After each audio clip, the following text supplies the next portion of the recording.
Should certain deepfakes be a crime? We're going to talk about that right now. So it's pretty obvious now that you can create a fake image or even a fake video of anyone. All you have to do is have the software and load in something legit, and it can make a deepfake.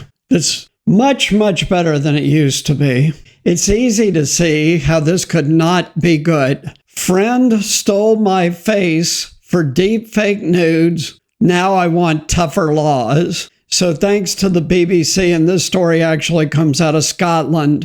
The victim of one of the first deepfake image prosecutions in Scotland says she has been left feeling humiliated and betrayed after the man who doctored her likeness was given a fine. Callum Brooks, 25, from Glasgow, became one of the first to be convicted of using AI technology to create and share deepfake nude images after admitting the offense in court last month.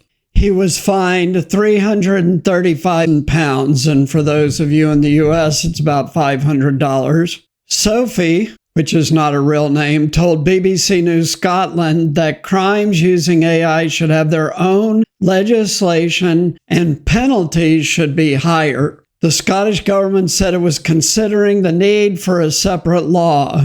So deepfakes are digitally manipulated images or videos which replace one person's likeness convincingly with another. Sophie said she was horrified when she realized that her face had been put on 2 naked images, and reported Brooks, someone she knew from high school, to the police. She said she felt small and vulnerable after a friend alerted her to the picture. It was a big feeling of betrayal. It disgusts me that you could do that to someone you would call a friend, she said. After a couple of days, I admitted to my mom that I was embarrassed. Of course, she said, "Mum." She was angry that someone had kidnapped her image from a social media post.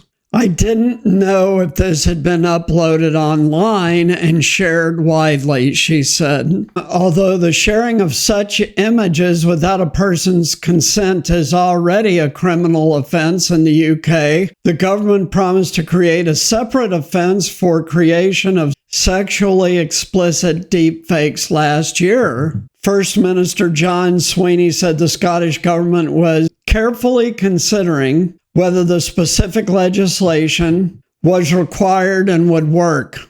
Brooks claimed there was no sexual element to his actions, which the Crown accepted. The Crown is what they call the court, acting on behalf of the Queen in the UK. Meanwhile, experts at Abertay University are already working on better ways to combat deepfake images. Next month, a new PhD student begins, who will look to better identify deepfakes as part of their thesis, increasing awareness for both police and the public. Dr. Lindsay Shepherd is an expert in cybersecurity at Abertay and said the move was hugely important. She added, as technology advances, it's tricky to try and stay one step ahead of it. No kidding. With these nudification applications, there's not much you can do to defend yourself because it could be based on any image that's uploaded. There's one answer to this problem I'll share at the end. These applications have various different features of what you want to add to the image. It's very depressing and very, very easily done, the professor said. She added that there needs to be a collective effort to address deepfake issues in the longer term. Law enforcement can't tackle this by themselves, for sure, based on sheer volume. They're everywhere. Academia can't tackle this on their own either. It's quite vital we're all working together, along with industry stakeholders as well. She means the people who make these software packages. A spokesman for the Scottish government said, the offense of non-consensual sharing of intimate images introduced in 2016 criminalizes the sharing of images. This came about because of high school kids doing this back then, including deep fake images now that either show or appear to show a person in an intimate situation without their consent. The Scottish government keeps the law under continual review and will consider through consultation with the English government whether further changes are required to tackle the creation of deep fake sexual images. So I think this is a very interesting article because this is a widespread problem. It doesn't matter if you're just a random person like this woman, and especially you get this constantly if you're a celebrity or a politician. What is the simplest and most straightforward way that you can make completely sure no one can do this to you?